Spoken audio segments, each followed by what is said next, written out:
సమావేశాలు ప్రారంభం రోజున ఆనవాయితీగా ఏర్పాటు చేసుకునేటటువంటి సభను ఏ రకంగా నిర్వహించాలన్న దాని మీద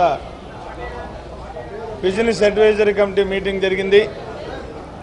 ఈ మీటింగ్లో ప్రతిపక్ష నాయకుడు మా నాయకుడు జగన్మోహన్ రెడ్డి గారు హాజరవ్వడం జరిగింది. నేను ముఖ్యంగా ఈ రాష్ట్రంలో ఉన్నటువంటి ప్రజా సమస్యల మీద చర్చించడానికి మీరు ఏదైతే నిర్దేశించారో కేవలం 16 రోజులు శాసనసభ నిర్వహణ, ఈ సమస్యల మీద ఆ టైం సరిపోదు. చాలా సమస్యలు ఉన్నాయి. ఈ సమస్యలన్నింటినీ కూడా ఎలాబరేట్గా చర్చించాల్సినటువంటి అవసరం ఉంటుంది. దానికి మీరు సమాధానం చెప్పాల్సినటువంటి అవసరం ఉంటుంది. కాబట్టి గతంలో ఏ రకంగా అయితే బడ్జెట్ సమావేశాలు మనం నిర్వహించుకునే వాళ్ళమో ఆ 40 రోజులు ప్రామాణికంగా చేసుకుని ఈ బడ్జెట్ సమావేశాలు నిర్వహించాలని చెప్పి వైఎస్ఆర్ కాంగ్రెస్ పార్టీ తరఫున మనం మరి ప్రతిపక్ష నాయకులు జగన్మోహన్ రెడ్డి గారు ప్రతిపాదించడం జరిగింది. అయితే దీని మీద ప్రభుత్వం వారు కానీ గౌరవ సభాపతి కానీ ఎక్కడా కూడా స్పందించకుండా చాలా నిర్విఘ్నంగా తోసిపుచ్చారు.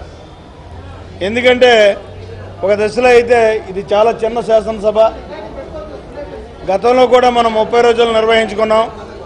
కాబట్టి చిన్న శాసనసభ కాబట్టి దీన్ని మన చిన్న రాష్ట్రంలో చిన్న సమస్యలే ఉంటాయి, దీన్ని తగ్గించి నడపాల్సినటువంటి అవసరం సరిపోతుంది అని చెప్పినటువంటి బాధ్యతారహితంగా మాట్లాడినటువంటి పరిస్థితులు ఉన్నాయి. దీన్ని తీవ్రంగా అక్కడ మేము నిర్విధంగా ఖండించడం జరిగింది. ఎందుకంటే చిన్న శాసనసభ ఉన్నది, 100 మంది శాసనసభ్యులు సంఖ్య తక్కువ ఉన్నటువంటి సభని ఆ రకంగా పరిగణలోకి తీసుకోవచ్చు. కానీ ఇది 100 మంది శాసనసభ్యుల కంటే పైన 175 మంది ఉన్నటువంటి శాసనసభ. తర్వాత ఈ రాష్ట్రం భౌగోళికంగా పెద్ద రాష్ట్రం, ఈనాడు ఉన్నటువంటి సమస్యలు కూడా చాలా తీవ్రమైనటువంటి సమస్యలు ఉన్నాయి. ఈ అన్నిటి మీద చర్చించాలంటే ఖచ్చితంగా మీరు 40 రోజుల్లో నిర్వహించాలి అని చెప్పి మళ్ళీ మరొకసారి మేము డిమాండ్ చేసినా సరే ఎక్కడా కూడా వాళ్ళు స్పందించినటువంటి పరిస్థితి లేదు. మేము ఒక రకంగా చెప్పుకోవాలంటే మాకు మందబలం ఉంది, మేము బుల్డేజ్ చేసుకుని ఈ సభని నిర్వహించుకుపోతామనేటటువంటి విధానంలోనే అక్కడ అధికార పార్టీ వ్యవహరించినటువంటి తీరుంది. ముఖ్యంగా ఈ బీఎస్ఏ మీటింగ్లో మేము ప్రతిపాదించినటువంటి సమస్యలు, ఈ రాష్ట్రంలో ఉన్నటువంటి సమస్యల్ని మేము వారి ముందు పెట్టినటువంటి సమస్యలను చూసుకున్నట్టయితే విభజన చట్టం, విభజన హామీలు సమస్యలు, 2 రైతు ఆత్మహత్యలు, కరువు ప్రాంతాల్లో సహాయ చర్యలు, తాగునీటి సమస్య, పంటల బీమా, ఇన్పుట్ సబ్సిడీ, 3వది రైతు, మహిళ మరియు చేనేత రుణమాఫీ, 4వది పట్టిసీమ లిఫ్ట్ ఇరిగేషన్ పోలవరం. ఇది చాలా ప్రమాదకరమైనటువంటి కార్యక్రమం. ఇది ఈ పట్టిసీమ పోలవరం ప్రాజెక్ట్ అన్న దాని మీద ఖచ్చితంగా చర్చించాల్సినటువంటి తగు నిర్ణయం శాసనసభ తీసుకోవాల్సినటువంటి అవసరం ఉందని కూడా అక్కడ నొక్కి ఒక్కని చెప్పడం జరిగింది. ఇక ఈ రాష్ట్రంలో జరుగుతున్నటువంటి ఇసుక అమ్మకాల మీద, అవినీతి భాగోతం మీద కూడా చర్చించాలి అని చెప్పేసి అడగడం జరిగింది. ఎస్సీ ఎస్టీ సప్లాన్ సక్రమంగా నిర్వహణ జరగటం లేదు, దీని మీద కూడా చర్చించాల్సినటువంటి అవసరం ఉందని, అలాగే రాజధాని నిర్మాణం మీద ఈ సిఆర్డిఏ భూముల అంశం, రాజధాని నిర్మాణం, దీని మీద కూడా ఎలాబరేట్గా చర్చించాల్సిన అవసరం ఉందని చెప్పడం జరిగింది. అలాగే బీసీలకు ప్రత్యేక బడ్జెట్ కావాలి, దీని మీద కూడా చర్చించాల్సినటువంటి అవసరం ఉందని కూడా మేము చెప్పడం జరిగింది. సాగునీటి ప్రాజెక్టులు నిర్మాణం, ప్రభుత్వ వైఖరి, ఇది ముఖ్య అంశం. ఈ అంశాలన్నింటినీ, అలాగే విద్యుత్ ఛార్జీల పెంపు, తొందరలో విద్యుత్ ఛార్జీలు పెంపుదల అని చెప్పేసి ఒక పక్క చెప్తున్నటువంటి పరిస్థితి ఉంది, దీని మీద కూడా చర్చించాల్సినటువంటి అవసరం ఉందని చెప్పి కోరడం జరిగింది. ముఖ్యంగా గృహ నిర్మాణం, ఈ ప్రభుత్వం వచ్చిన తర్వాత ఈ గృహ నిర్మాణ పథకం అన్నది ఏమైపోయిందో, ఎక్కడికి పోయిందో తెలియనటువంటి పరిస్థితి ఉంది. దీని మీద కూడా చర్చించాలి అని చెప్పి అడగడం. అలాగే ఫీజు రియంబర్స్మెంట్, ఎన్ని సీరియస్ ఇష్యూసే. నిరుద్యోగ భృతి, ఇంటికొక ఉద్యోగం, కాంట్రాక్ట్ ఉద్యోగాల తొలగింపు, వీటి మీద కూడా చర్చించాలి అని. ఇకపోతే ఇవాళ కొత్తగా ప్రభుత్వం వచ్చిన తర్వాత గత ప్రతిపక్షంలో ఏదైతే వీళ్ళుండి జీవో 22ని ఇరిగేషన్ శాఖకు సంబంధించినటువంటిది వ్యతిరేకించారో ఆనాడు కిరణ్ కుమార్ ప్రభుత్వం ఇచ్చినటువంటి జీవోని దాని మీద చర్చించాలి. ఈనాడు మళ్ళీ మీరు అదే జీవోని మార్పుతోటి ఇచ్చి ఇవాళ దోపిడీకి గురయ్యేటటువంటి పరిస్థితి ఉంది ప్రభుత్వ ధనం అని చెప్పేసి దాని మీద చర్చించాలని అడగడం జరిగింది.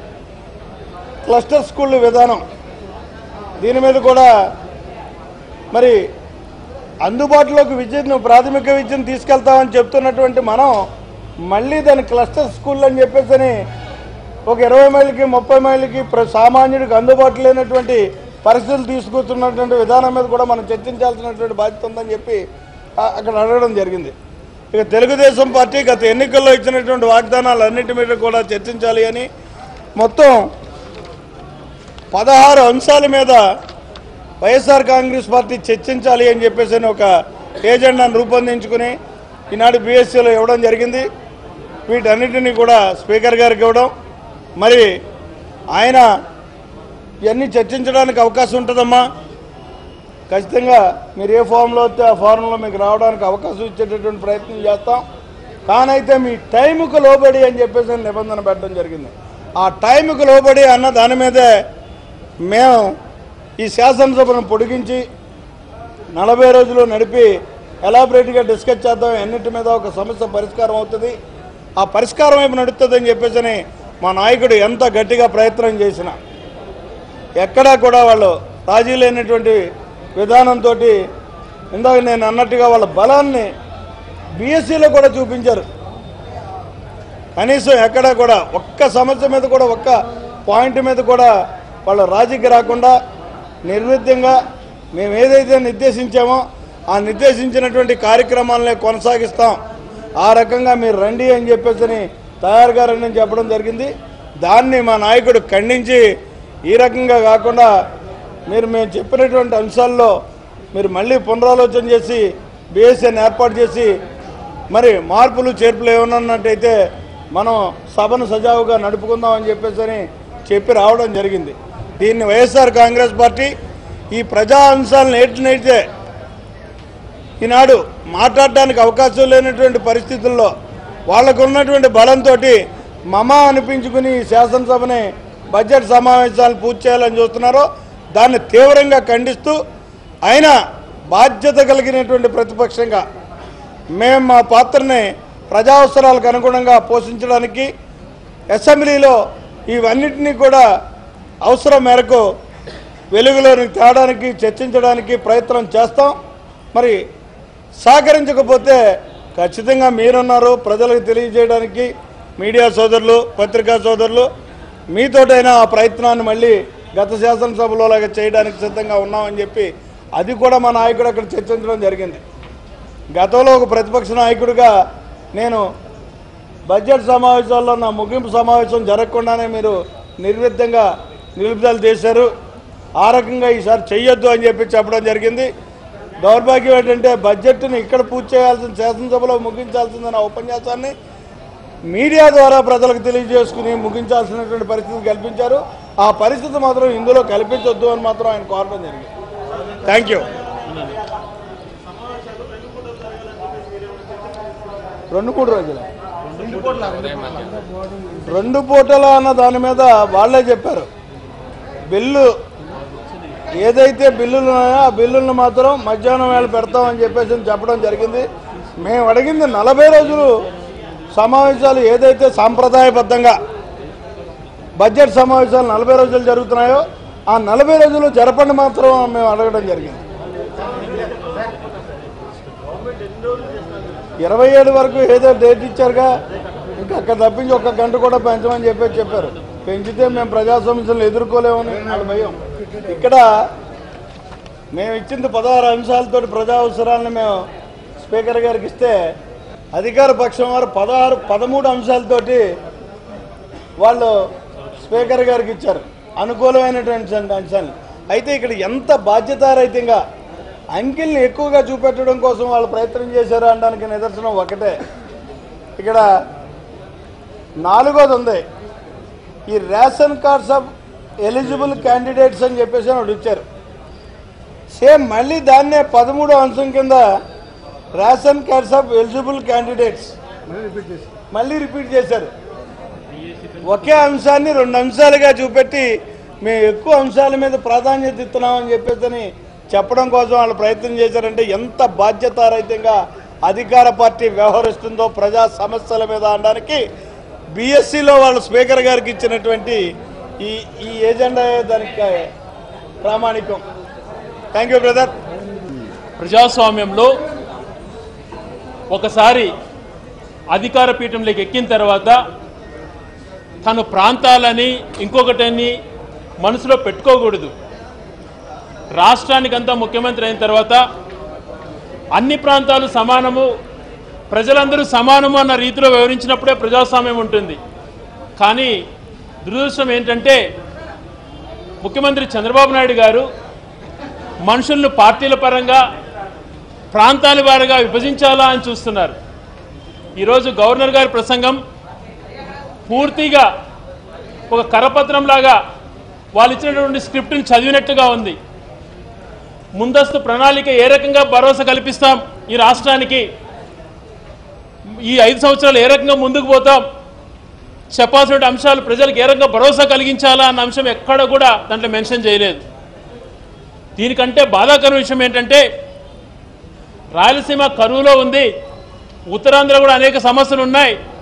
వాటిని అన్నింటినీ మర్చిపోయి రాయలసీమలో ఒక జిల్లా పేరు ఉచ్చరించడానికి కూడా తనకి ఎందుకు మనసు రాలేదో అర్థం కానటువంటి పరిస్థితి.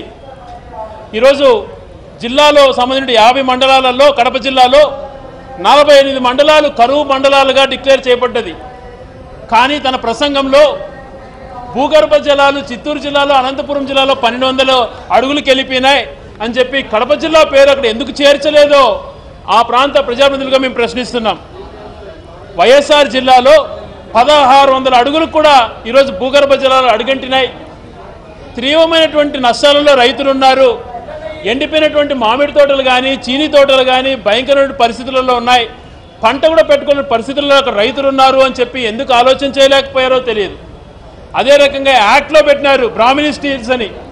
మరి యాక్ట్లో పెట్టిన అంశము 2 జిల్లాలలో అనౌన్స్ చేస్తే అక్కడ వస్తుంది ఇక్కడ వస్తుంది అని చెప్పి 2 జిల్లాల మధ్యన గొడవ సృష్టించడానికి ప్రయత్నం చేస్తున్నట్టుగా కనిపిస్తోంది. ఎందుకు ఆ స్టీల్ ప్రాజెక్ట్ గురించి ఎందుకు మెన్షన్ చేయలేకపోయారో జిల్లా ప్రతినిధులు మేము ప్రశ్నిస్తున్నాం.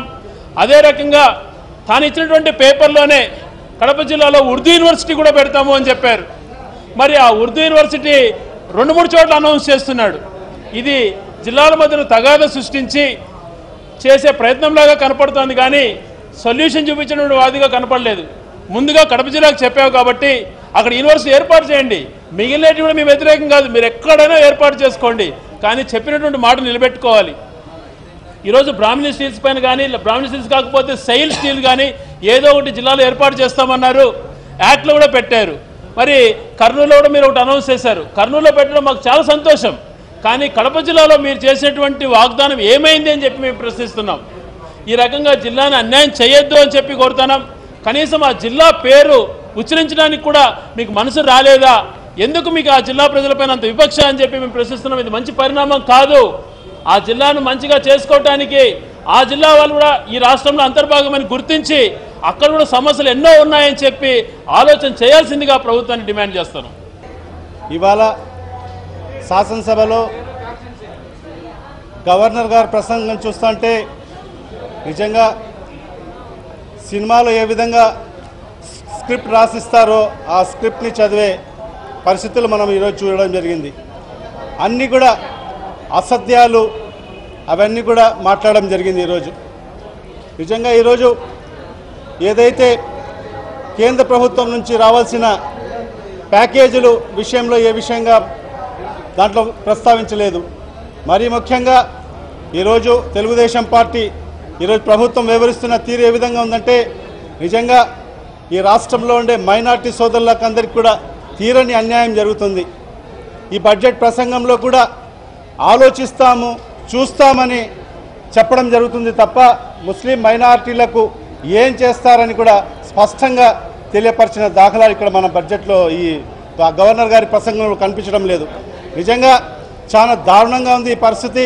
నిజంగా ఈరోజు ఈ తెలుగుదేశం ప్రభుత్వంలో ఈరోజు ఒక్క మంత్రి కూడా ఈరోజు ముస్లిం మైనార్టీకి సంబంధించిన మంత్రి కూడా లేని పరిస్థితి మనం చూస్తున్నాం.